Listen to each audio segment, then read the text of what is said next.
Бөек җиңүнең 75 еллыгына багышлап, шагыйрь Муса Җәлилнең «Сандугач һәм шишмә» балладасын укыйбыз.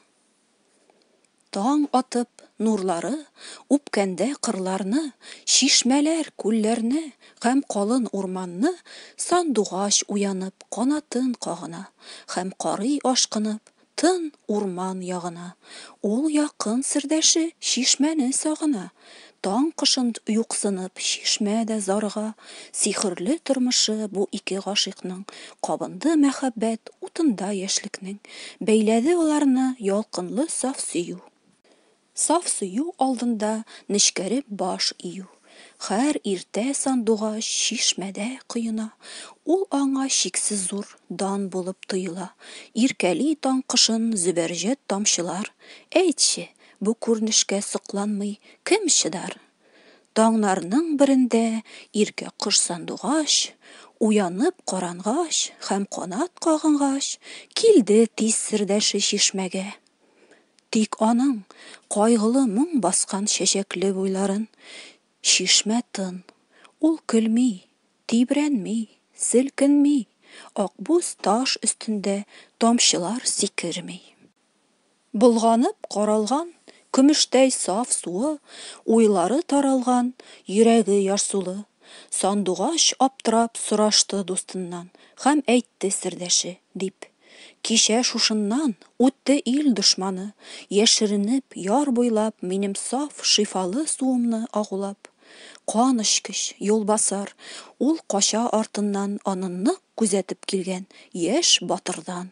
Ул белә батырның инешне кичәсен һәм сусап минем саф суымны эчәсен. Ул эчкәч агудан шул минут үләчәк. Ә дошман котылып, талап көн күрәчәк. Әйт, нишлик сердәшем? Әйт, нишлик акыллым? Ничек соң коткарык илебез батырын?» Сандугач аз гына уйланып торды да, җанланып эндәште шишмәгә тын гына: «Кайгырма, күз нурым, ул килсә эчәргә, коткарам мин үзем, мин беләм нишләргә». Килде ил батыры, мылтыктан, кылычтан, йөрәге һәм анты катырак корычтан. Илгә саф мәхәббәт ярсыта йөрәген, дошманны юк итү аның бар теләге. Ул арган, алҗыган, татып яшь ачысын. Ах, әгәр булсачы бер генә тамчы су. Ул күрде шишмәне, төште тиз атыннан, әлсерәп үзәген кидергән ялкыннан. Ул теләп эчәргә шишмәгә омтылды. Шул вакыт сандугач сайрарга тотынды. Ул сайрый егетнең алдына ук кунып. Ул сайрый нәрсәдер сөйләгәндәй булып. Ул сайрый ялкынлы саф сөю турында һәм сөйгән йөрәкнең ярсуы турында. Ул мактый көрәштә кабынган тормышны, дан белән суланган иң соңгы сулышны. Ул мактый дустына бирелгән күңелне, ул сөйли сөюнең җиңгәнен, үлемне. Ул сөйли чын дуслык, турылык турында. Нинди көч бу кошның ялкынлы җырында. Тик егет аңламый телен таң кошының. Тойса да йөрәге хисләрен дусының. Серле җыр иң нечкә кылларын күңелнең чиртсә дә, ул сизми килгәнен үлемнең. Эчәргә дип егет чокырга иелә һәм кипкән иренен шишмәгә тигерә. Шул вакыт кош аның ирненә сугыла, бер тамчы эчә дә шишмәгә егыла.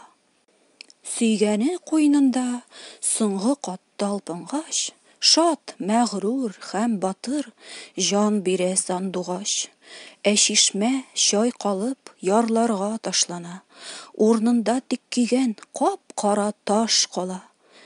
Яшь егет аз гына торды да инештә, таң калып бу серле һәм гали күренешкә, шишмәне калдырып атына атланды.